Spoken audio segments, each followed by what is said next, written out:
you fall down, you get up. I believe when you see somebody struggling, you give them a hand. I believe you get outside of yourself and you start helping out. And that'll get you out of your own little world where you're all consumed about your stuff, man. And I believe in you the same way that Mr. Dwyer from this high school believed in me 37 years ago.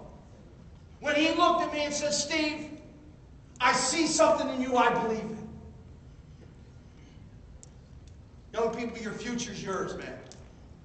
It is yours. You can change things. I only wish my older sister would have figured it out. I was with her when she was 22.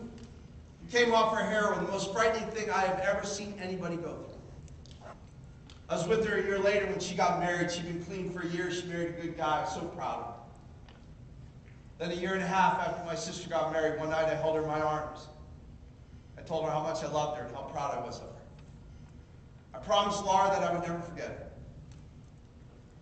Then 30 years ago, she laid her head on my chest, and I held her tight. I kissed her on her forehead. She died in my arms. Because one night a 17-year-old high school girl, right down on Route 30 in North Huntington, was drunk. Was only going to drive that car a couple miles, but ran that one red light and killed my sister. Young people, you can change, man. I don't give a rip what your parents are doing. I'm talking to you. I know for sure there are people in this school that care enough about you to help you.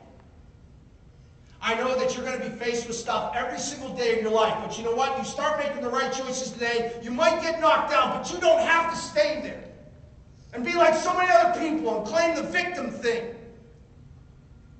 It's all about your choices.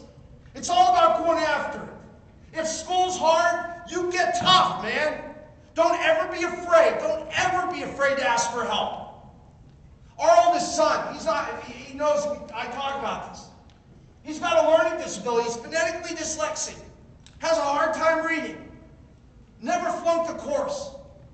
Worked hard. He's got a good job. You know why? Because he stood up for what he needed to do. If your home's jacked up, it doesn't mean you have to be. You got it? I saw lights in the city. I started running again. When I crossed the finish line, two men caught me, carried me over a stretcher, laid me down, and put ice cold bath towels all over my body to reduce the burns and lower my body temperature. Doctor came over and said, "Is there anything I can do for you?" I said, "Maybe take a look at my feet. I think I got blisters." He takes my shoes off. You know how doctors are. "Well, I see some blood on the bottom of your socks. Your blisters must have popped," which they had. That was the good news. Bad news was all that callus on the bottom of my feet had become part of my socks. So when he took my socks off, he peeled the entire bottom of my feet right off. I just hate when that happens.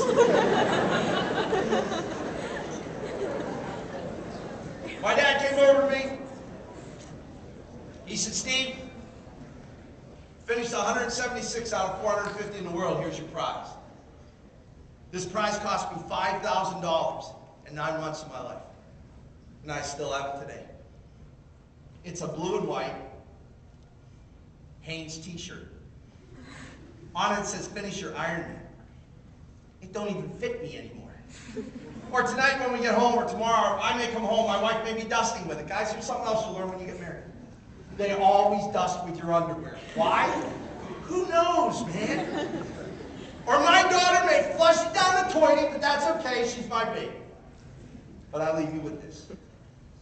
I have a lot of trophies and certificates and stuff. They're all in a box in the attic, I think. They mean nothing to me. You know why? Because I don't carry my trophy of life on a shelf where it gets all cold and dusty.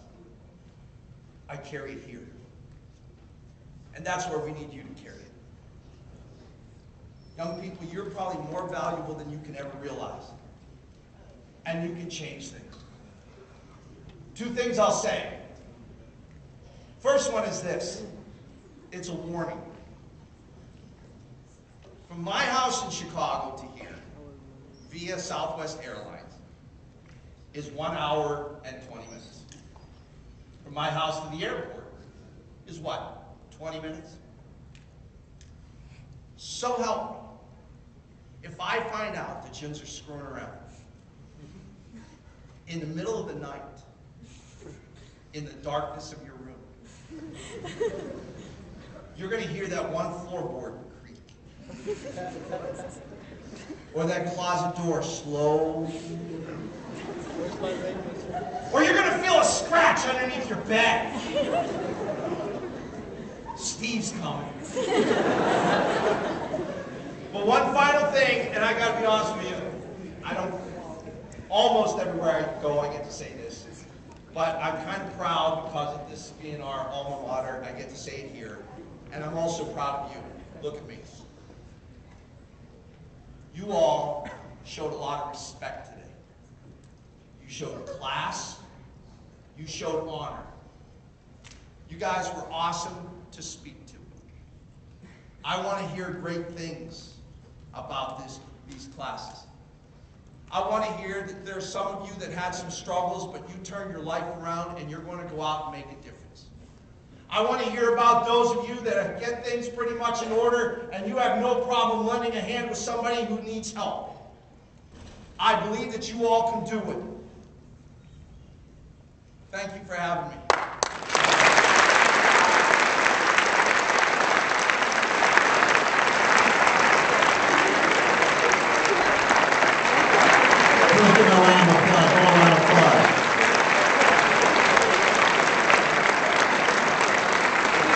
Thank you for the message. Very inspirational message. An honor and privilege to have you back at Penn Trafford. Thanks again. At this time, we're at sophomores, stay where you're at. This section goes straight out.